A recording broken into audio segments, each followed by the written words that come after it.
going on, everyone?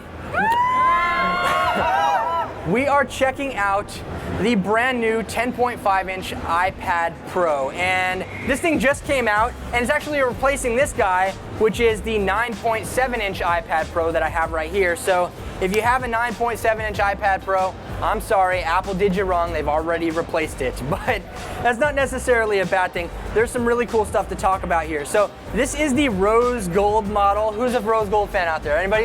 Yeah? All right, cool. So let's go ahead and get this open here. Slide open the box, and inside we have this beautiful looking iPad Pro. Let's go ahead and pull the plastic off here. By the way, that is the best feeling ever when you're pulling off the plastic on something new. And this is our iPad Pro. This is the 10.5-inch iPad Pro, 256 gigabyte. And we're gonna set that off to the side in traditional unboxing fashion, see what else comes inside of the box here. So in here we do have our Lightning to USB cable right here, and we have our power adapter as well. We also do have one of my favorite things. We have our Apple stickers. Of course, if you purchased an Apple product before, you know all about these guys. But let's move all this stuff off to the side because nobody cares about that. We're checking out the iPad Pro itself. And I just want to do a quick comparison to these two side by side. So this is the 9.7-inch iPad Pro in my right hand, and we have the 10.5-inch iPad Pro in my left hand. And as you can see, there's actually quite a big difference between these two right here. We do have a huge difference in the bezels. Apple has managed to slim down the bezels and keep roughly the same size. These two are very, very close in size, as you can see, and pretty much the same in width.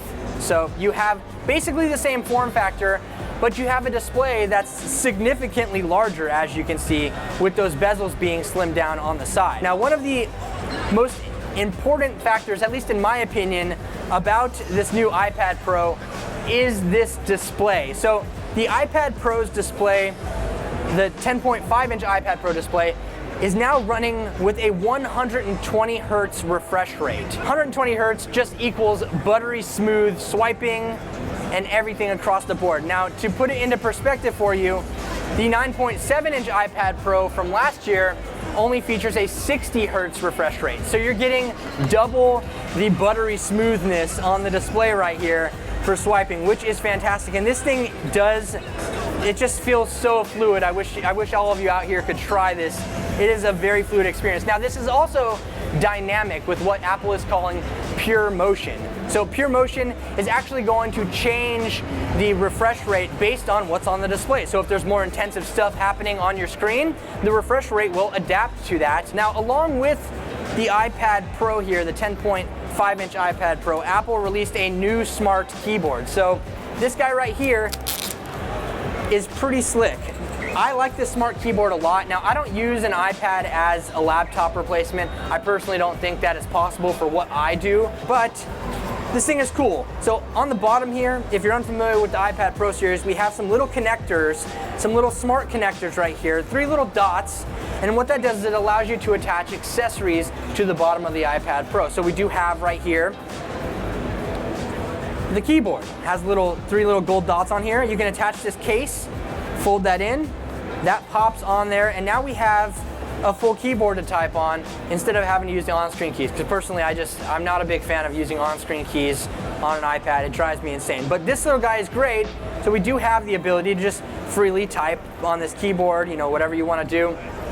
And then when you're done with it, you can fold it up, and it works as a nice means to protect the screen of the iPad Pro, which is great. I had the same keyboard for the 9.7-inch, and they had to go ahead and replace it, but you are also getting a bigger keyboard as well. So you're getting larger keys, and I know that's my biggest gripe about some iPad keyboards is sometimes they're just kind of small, and I feel like I'm kind of cramped up all together like a T-Rex or something, This is great because the keys are much larger, and it actually feels a lot more natural and full-sized, if you want to call it that. That's a great addition here. Now, one other accessory that pairs well, very well actually, with either the 9.7-inch iPad Pro or the 10.5-inch iPad Pro is going to be the Apple Pencil. Now, if anybody's heard of the Apple Pencil, you're probably like, yeah, it's a $99 stick that Apple sells. And you're definitely right, it's $99, kind of expensive. And for me, it's not something that I use on the daily, but I know a lot of artists out there and a lot of people that do design work and drawing and stuff like that, that will say this is the best stylus they've ever used on a tablet. But this guy right here, paired with the 120 hertz refresh rate on this iPad Pro, from what I hear, phenomenal. And we're gonna check that out real quick here just to give it a little test. By the way, how you pair this is you just plug in the Apple Pencil into the bottom lightning port of your iPad, and yes, that's a weird look, I get that, it's not the greatest. But now we have a Bluetooth pairing request from the Apple Pencil right here on the display. Go ahead and click pair, and you should be all set here. Let's go ahead and pop this guy out. This experience with the 120 hertz display is going to be one of the most fluid out there. Again, you shouldn't take my word for that because I know nothing about art or drawing. But again, you're getting more screen for the same price that this was, which is never a bad thing. They do also have the 12.9-inch iPad Pro. Definitely let me know what you guys think. This thing is excellent, and I'll catch you in the next video.